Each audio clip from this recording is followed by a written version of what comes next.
Përjashtohet nga radhët e policisë së shtetit, Gentian Berberi ish drejtuesi i policisë vendore në qytetin e Shkodrës. Pak ditë më parë, Berberi u shkarkua nga posti i drejtorit të policisë së Shkodrës për shkak të performancës së dobët pas evidentimit dhe azilësimit të disa parcelave me kanabis në territorin e qarkut.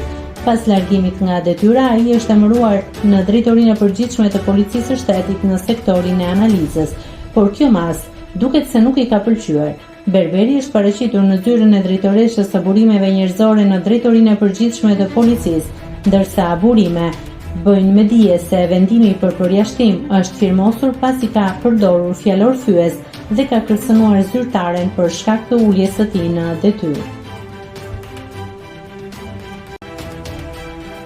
Nëse klikoni mbi butonin subscribe, do t'ju shfaqen të gjitha publikimet tona. Ju ftoj t'i bëni subscribe kanalit, të pëlqeni videot dhe të lini komentin tuaj.